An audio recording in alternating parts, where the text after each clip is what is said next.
वडिलांनी मला जो एक मंत्र दिला आहे, तुझ्याकडे जर आत्मबल असेल, आत्मबल, ज्योतिषाकडे जाऊ नकोस, कुंडली दाखवू नकोस, हात दाखवू नको, निराळ्या पद्धतीने दाखव, पण तसा दाखवू नकोस. तुझ्याकडे कुठचा ग्रह कुठच्या घरात बसला याची पर्वा करू नकोस. पण तुझ्याकडे जर आत्मविश्वास असेल, सेल्फ कॉन्फिडन्स, तर जगाच्या पाठीवर तू कुठेही जा, तुला मरण नाही. आणि ते मी करतोय. आज ताकद आहे ही माझी एकट्याची नव्हे. मी शिवसेना प्रमुख जरूर, पण तुमची ताकद माझ्या बरोबर आहे म्हणून मी शिवसेना प्रमुख आहे. शिवसैनिक हा बाजूला करून मला शिवसेना प्रमुख म्हणून मिळवता येणार नाही.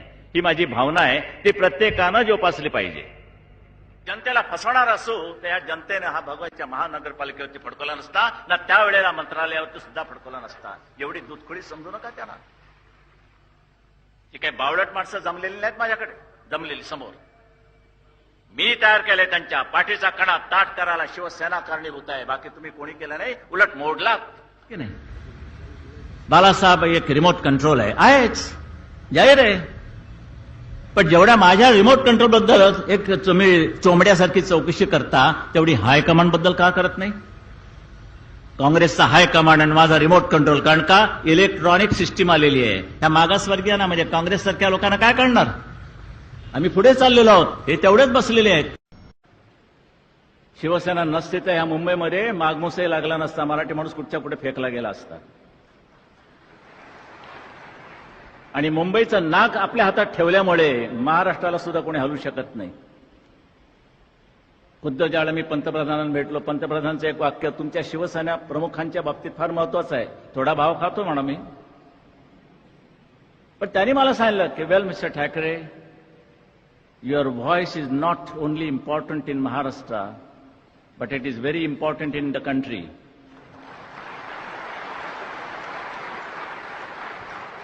हे वाक्य त्यांनी मला मनोहर जोशींच्या समोर, म्हणजे साक्षीदार लागलेच तर मनोहर जोशी, उद्धव आणि अलेक्झांडर राज्यपाल यांच्या समोर सांगितलं. म्हणजे तुमचा आवाज महाराष्ट्रापुरता मर्यादित नाही, तो देशभर त्याचे तरंग उठणारा आवाज येतो.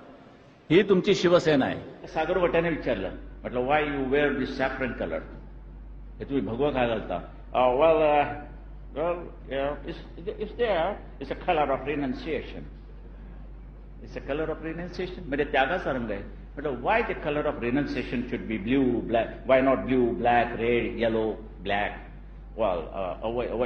खांदे उडवतात असे. आपण सुद्धा इंग्रजीतले सुद्धा खांदे उडवतात सगळे करतात.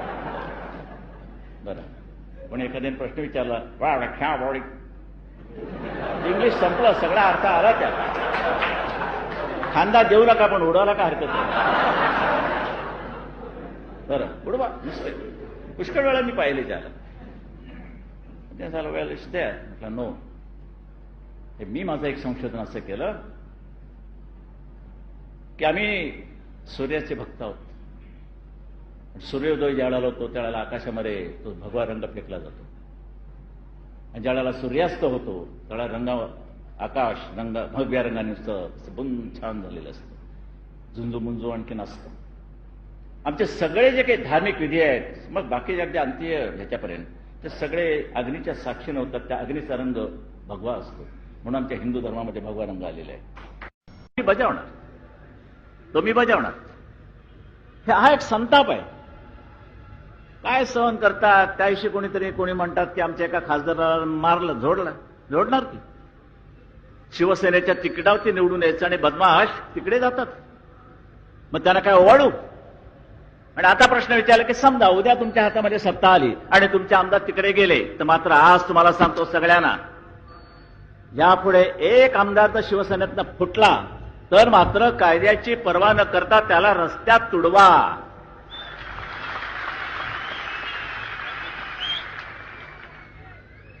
बरं, आणि महिलांनी ते एक चांगलं काम बजवावं.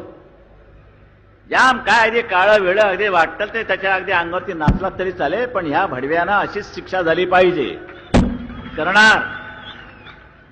करणार की नाही? निवडून आल्यानं धडा शिकवणार की नाही? जर आरामखोरी केली तर समजलं ना? हे करायला पाहिजे. मी लोकशाही फालतू लोकशाही मानत नाही.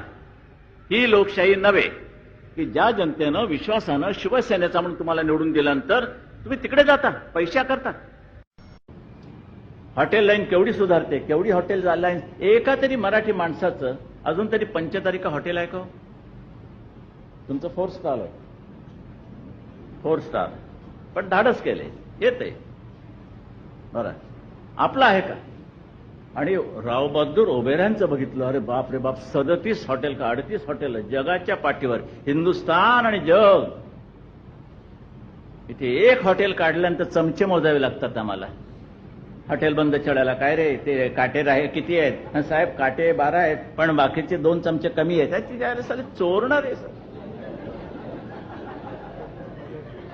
मग ते बायकोच्या वाढदिवसाला 2 चमचे काढून जगणार, तुला काय आणले? मारलेले चमचे बायकोला. म्हणजे तुमच्याबद्दल ना बोलतो ना.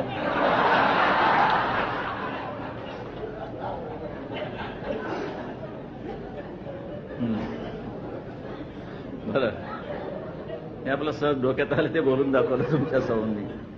काय चोऱ्या काय, चोऱ्या काय, काय काय. अरे हे ओबऱ्यांचं बघितल्यानंतर हे माणसं कशी. पण त्यांनी काय सांगितलं, काही जरी असलं तरी 10% कट आम्ही धरून चालतो, 10% कट हे होणारच. पण ते सहन करण्याची ताकद तुमची असली पाहिजे. मुळात माणसं चांगली मिळाली पाहिजे, तशी चांगली माणसं मिळवा. तुम्ही नोकऱ्या मागण्यापेक्षा नोकऱ्या देणाऱ्याची भूमिका तुमची असली पाहिजे. आम्ही नोकऱ्या देऊ घेऊ काय, कसले स्टुलावरची. नोकऱ्या देण्याची ताकद ही महत्वाकांक्षा बाळगा. किती घाण आम्ही सोसायची आणि पोसायची. आज जो प्रचार केला जाते फुकट घर अशक्य. अरे शक्य कसं होईल ते बोल ना. अशक्य सगळं आहे. 10-15 वर्षांनी पोरं होतात, झाल्यानंतर लोक जातात बारशाला वगैरे, मग त्याला विचारतात, खेरे 10 बरस के बाद आपको यह लड़का हुआ? हाँ लड़का हुआ. ये कैसी बात है, कैसा हुआ? ऊपर वाले की मर्जी. मग तो विचारतो ऊपर कोण राहते?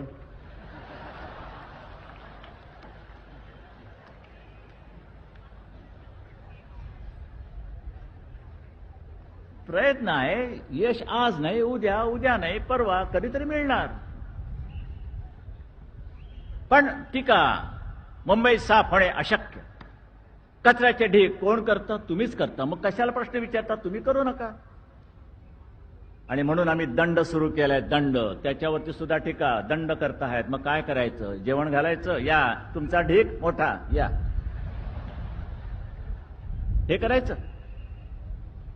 सिंगापूरची तुम्ही करताहात, वर्णन करतात. अरे काय सिंगापूर आहे, अरे काय मलेशिया आहे, अरे काय मॉरिशस आहे, काय हाँगकाँग आहे. मग तुम्ही का पिंगपॉंग खेळत बसलात? आमची मुंबई सुद्धा सुरत है, लेकिन मुंबई खूबसूरत है. करून दाखवू शकतो आपण. एकच तुम्हाला विचारायचं आहे की तुमच्या समोर आता एवढा जो जमाव आहे हा सगळ्या तरुणांचा जमाव आहे असं वाटतं ना तुम्हाला? बरं वाटतं जरा. त्यामुळे तुम्हालाही तरुण झाल्यासारखं वाटत असेल. मी आहेच. तर या तरुणांना तुम्ही आता काय संदेश देणार आहात, काय सांगणार आहात त्यांना? What they should be. जे माझ्या वडिलांनी मला सांगितलं तेच मी तुम्हाला सांगतोय, कारण ते मी आयुष्यात पाळतो. की तुम्ही उद्या वयाने म्हातारे व्हाल, आणि वयाने म्हातारे होत असताना काहीच करू शकत नाही. पण मात्र वयाने म्हातारे जरी झालात तरी विचाराने म्हातारे कदापि होऊ नका.